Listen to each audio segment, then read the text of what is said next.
Good question. Monkeys on BCI eat different kinds of foods. Each species has a different focus in its diet.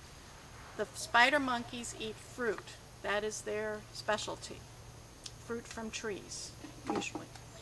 The howler monkeys feed on leaves, and that's really special because leaves are hard to digest. The white-faced monkeys eat fruit, but they also eat a lot of insects, and they're predators. They will feed on baby squirrels, baby birds, birds' eggs. So they're more omnivorous than the spider monkeys or the howlers.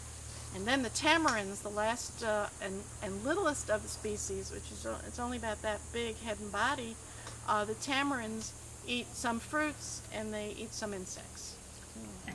Okay, how many animals are in the rainforest? Well, there's a couple of ways to answer that.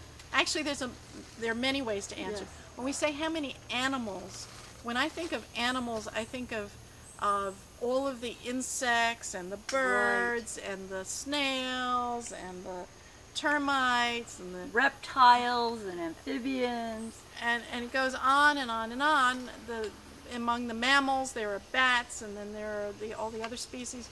So we could think of how many individual animals are there, and I'd have to say millions, billions on this island alone. This island is not very big, so I don't have a real answer to that one. But how many species of mammals are there? You know, warm-blooded, furry mammals. There's about 110 species of mammals on this island. Mostly bats, right? Mostly bats. So that's a lot of species of mammals. How many individuals are there? There's,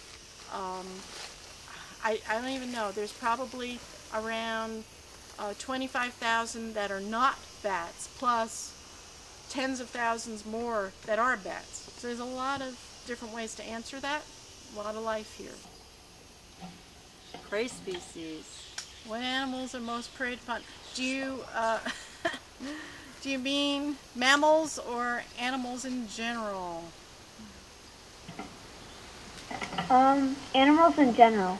Okay, animals in general, I'd have to say probably katydids and termites. They're very, very numerous. They have many numerous predators, and the katydids, for example, provide one of the major sources of protein in this forest for the mammals. So there's quite a lot going on here. Okay, how do the monkeys affect the food chain if they are gone? One of the big differences that would make is that the predators that prey on the monkeys would not have a major source of food, and that would be some of the big cats. Ocelots, pumas, jaguars, they would lose that source of food.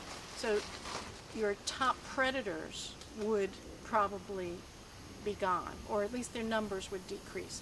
Same thing for harpy eagles. Harpy eagles prey on monkeys and sloths, and they would disappear, decrease at least, and they have already. That's happened in many places. So that's an important change. Oh, baby monkeys have to live on mom. They have to be clinging to mom, and they are not put in a nest and not left behind. They have to stay with mom the whole time, and I think it gets a little tedious for the mothers sometimes because they may hand off the baby to another female and let her take it for a while, or there may be an older brother or sister of the baby that will carry the baby for a while too. Depends on the species.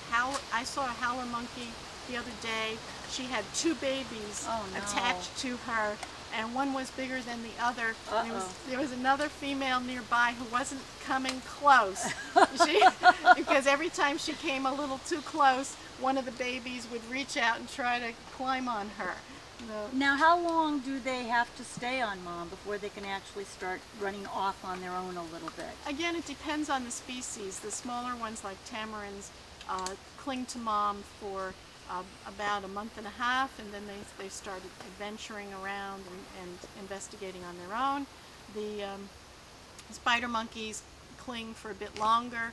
They're bigger monkeys. They take longer to develop all of their abilities to jump. And the howlers are somewhere in the middle on that. So the babies start exploring, but they have to be really careful because they can get left behind, Sure. they can fall down. They're not very good climbers when they start out. Oh, that's an excellent question. The variety of termites that anteaters eat? Okay, there's two different things going on. One is there are tiny anteaters called silky anteaters, and they feed on ants that live in the top of the canopy.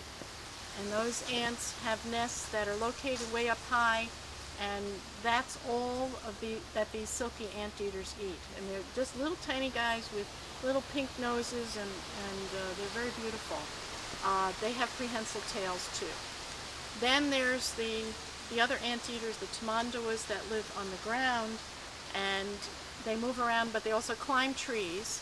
They have prehensile tails. They feed on termites in the dry season, because termites are juicy and tender, and they feed more on ants that are kind of spicy and interesting food.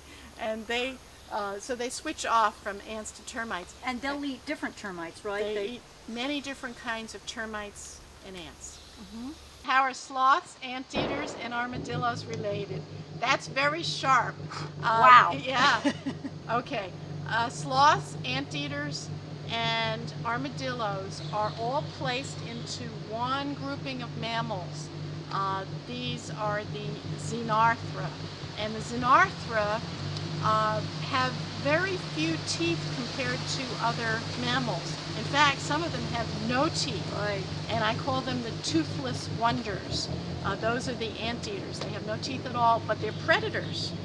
The sloths have some teeth, and they feed on leaves, and they're specialists on leaves. And the armadillos have very few teeth, and they're very simple peg-like teeth, not like ours. They don't have little bumps and things. And they tend to be kind of omnivorous scavengers, and they feed on insects and other leaf litter organisms. The answer to your question, though, is how are they related, since they seem to be very different kinds of organisms? Right.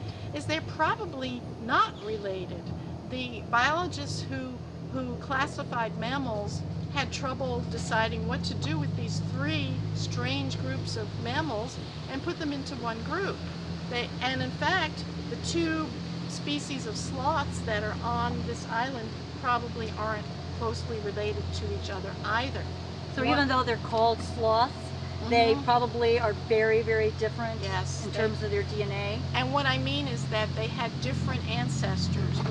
One kind of sloth came from the ancient ground sloths that were the giant sloths of the Ice Age that you saw in the movie Ice Age, is it? Yes. Right, yes. Yeah, what's the name of the sloth? Sid Sloth? Yes. Okay, so one kind of sloth seems to come from those, and the other kind of today's sloths come from some other group that's not quite clear. So they have, as Katrina said, their DNA is rather different, their ancestry is different. That was a great question.